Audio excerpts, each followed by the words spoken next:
Hello once again everyone, and welcome back to HEMA exercises. So we're back to the longsword, so we rotate back around, and you'll also get a bonus longsword this week, so go check it out. But either way, today I want to talk about the idea of following your pommel.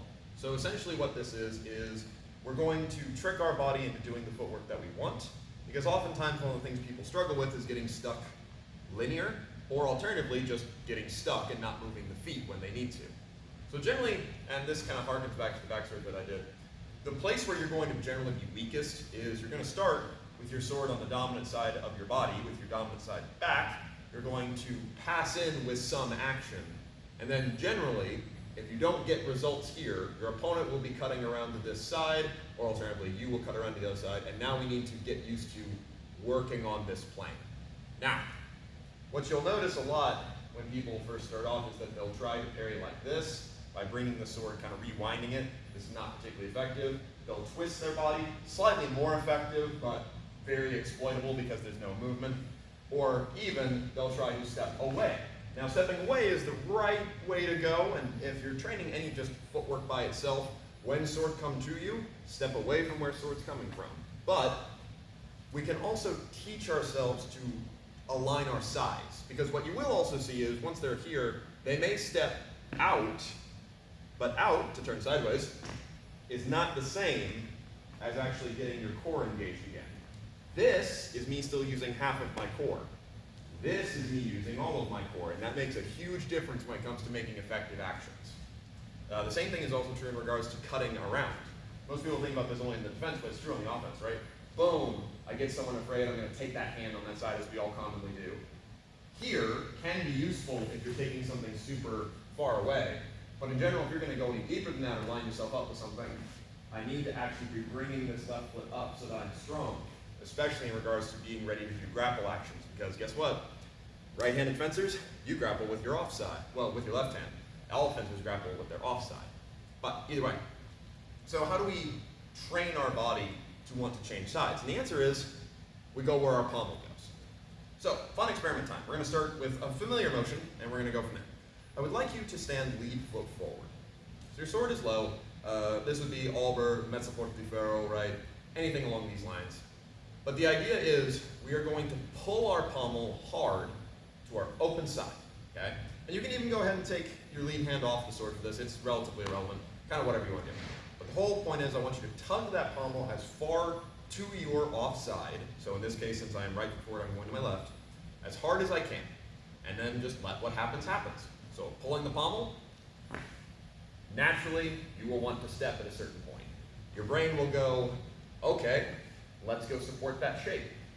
If you attach two hands to it, it's going to be even more so, because now your torso has to come along with you. And now let's try the other side. So now your non-dominant leg forward, same idea. And again, I'm not doing any trickery here, it's just pull your pommel to the side, and your body will want to step. Okay, so that's got our leg moving out. Now we need to get it to follow around with us. So what we're going to do is now we're going to combine something to that. So we're going to pull that pommel out. Now we're going to pull that pommel forward. We're just going to let ourselves turn. Because what you'll feel is if you don't let yourself turn, this doesn't feel good. So I let my body line up. Out, around. Go the other way. Out, around. And just kind of naturally, I start to turn as I let myself follow my pommel. So I end up making just kind of a big circle. Now what I just took you through is essentially just a bogan, right? A hanging parry. But that's just one example of following the pommel and how it teaches you to line up your footwork. And usually it's one of the first that you'll learn, as it's a universal sword movement. But we can make it a little more complicated than that. We can make it a little more useful. So for this, we're going to go ahead and now be dominant leg forward, right? We're here. Now what I want you to do is I want you to pull your pommel back to your hip bone, but not just here. I want you to pull it into your back pocket, right? So when I pull that pommel, I'm going to go ahead and take my lead hand off so you can see it. What I am doing is I'm just pulling this until I have to move. I put both hands on, same exact thing, and I'll want to turn. It's because my body doesn't want it to stop here. This doesn't feel right. If I pull all the way, my body will support it, and also you notice I tend to land in a slightly lower stance as opposed to upright, because I'm pulling too low from middle, right? So I'm out in the middle, now I sink. You can do the same thing on the other side. So I'm here, I'm left foot forward, I pull my pommel, and I'll step. Now it should be noted on this side, you won't feel quite as bad because your hands are uncrossed, but just keep pulling it until you want to step. Now we can apply that on the high line. So, I'm right forward again, I'm going to pull my pommel up over my shoulder. Now I step again. Because I don't want to stand like this is awkward, right? So I pull, and I step. Now I do it the other way. Pull, step. And this is essentially getting you used to the idea of follow where your pommel goes. The thing you can do to start drilling this, and this is just the defensive version, we'll get to offense in a second. The thing that this does is eventually your pommel will reach a point where your body wants to naturally step, be this outward, be this backward, be this even forward.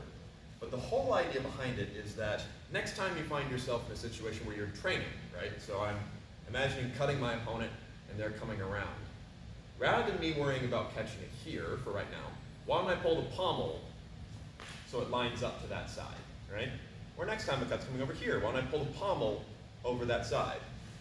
And what you'll find is you'll start turning your body to face what you're looking at by pulling your hand back to you, and this is where you get into the idea of a good guard. Now, we're going to use the German terminology for a second, so for those of you that's either of a different tradition and or don't necessarily know these yet, I'll walk through them. Basically, in regards to defensive guards, pretty much everybody agrees that point forward low on your right, point forward low on your left, point forward high on your left, and point forward high on your right are all good positions. Some favor more than others, either way. These are also your most defensive guards because it puts your tit forward, it puts you strong in front of your head, and it lines your core up with what's coming down. So you can get quite a ways with cuts coming toward opening, close that off. Cuts coming toward opening, close that off. Cuts coming toward opening, close that off. And then it's only with wedges that we need to, thrusts, that we need to start worrying about pushing that shape out. But again, we'll get to that in a minute. So this general guarding actually goes a long way. Because as you'll notice, this covers that entire line, and in theory, with only moving my tip or dropping my hands, I can also cover two other lines with a small movement. Once I'm in this shape, I'm using a lot more of my body, and I'm limiting your options and increasing my options with very little. Versus, I'm here. If I want to defend anything, I'm going to have to move my hands a lot more. And generally, once you're in a place like this, you're not going to be thinking with your tip anymore, unless you have prior training with something that uses more tip forward guards. Even then, though, not particularly advantageous. So, your exercise for this is more of a conceptual one as opposed to a literal one. But next time you're drilling around, focusing on your defenses, pull your pommel to a side. Pull your pommel to a side. And just get yourself used to following where that pommel goes, and you'll start finding that you naturally line up with where it wants to go. Now, if we're talking about offense, that's where things get a little bit different.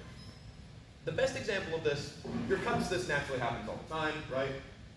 I'm just following as that pommel goes out. It should be noted, a good cut is not this. I'm not pulling it back to myself. I'm pushing my sword out, and then I follow where the pommel goes.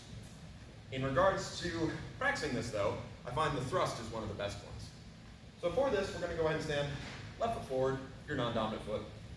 Your sword is off on your dominant side. What I want you to do is I want you to push this out. At the same time, I'm letting my lead hand turn my shoulders inward. So I push out, and at that point, eventually I reach the point where I want to step because my hips come forward, and when that happens, I step. If I want to go a little further than that, push, step, lift. Now I've gone from one side to the other. Now I can do that the other way. Push, step, lift. And it's just the same idea, but now we're applying it forward.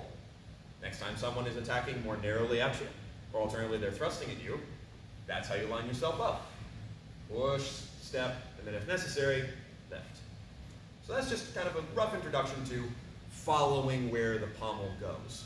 This is something that you're going to have to experiment around with, as well as look for situations of those positions in your own tradition and go from there. But either way, thank you very, very much for watching. We'll go over some other techniques another time.